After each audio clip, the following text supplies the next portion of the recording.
মৌরলা মাছ খেতে আমি খুবই ভালোবাসি, তাই সেদিন বাজার থেকে ঝটপট 300 গ্রাম মৌরলা মাছ কিনে নিয়ে চলে এলাম। আর মৌরলা মাছগুলোকে আমি ভালো করে পেট কেটে এইভাবে বেছে ধুয়ে নিলাম, আর সাথে লবণ আর হলুদ মাখিয়ে নিলাম। তাওয়ার মধ্যে একটু তেল নিয়ে সেটাকে ভালোভাবে গরম করে নিলাম মাছগুলোকে ভাজার জন্য। এবার আমি নিয়ে নিচ্ছি সরু করে আলু কাটা, পেঁয়াজ কুচি, লঙ্কা কুচি, আদা রসুন বাটা, হলুদ গুঁড়ো, জিরে গুঁড়ো আর ফোড়নের জন্য কালো জিরে। মাছগুলোকে গরম তাওয়াতে এপিট ওপিট করে ভালো করে ভেজে নিয়েছি।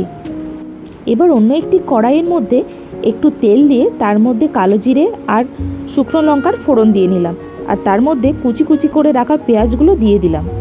পেঁয়াজ লাল হলে তার মধ্যে কাঁচা লঙ্কা, হলুদ গুঁড়ো, জিরে গুঁড়ো দিয়ে নাড়াচাড়া করে তার মধ্যে জল দিয়ে দিলাম। কিছুক্ষণের মধ্যেই মশলা থেকে এইভাবে তেল ছাড়া শুরু হলে তার মধ্যে আলুগুলো দিয়ে নাড়িয়ে চাড়িয়ে ভালো করে কষিয়ে নেব মশলাটাকে। মশলা ঠিকঠাকভাবে কষা হলে তার মধ্যে আবারও একটু দিয়ে দেব জল আলুটাকে সিদ্ধ করার জন্য। বাড়ির পিছন থেকে 2 পিস কলা পাতা আমি অলরেডি কেটে ধুয়ে রেখেছিলাম, কিন্তু কলা পাতাটাকে কোনোরকমভাবে আমি সেঁকে নিই, যেরকম সেরকমই ছিল।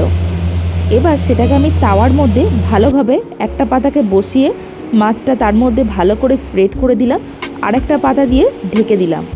এইবার তাওয়াটাকে আমি গ্যাসের মধ্যে বসিয়ে ঢাকনা দিয়ে কলা পাতাটাকে ঢেকে দিলাম। 5 থেকে 7 মিনিট কম ফ্লেমে কুক হওয়ার পর রেডি হয়ে যাবে আমার কলা পাতায় মোড়া মৌরলা মাছের চচ্চড়ি।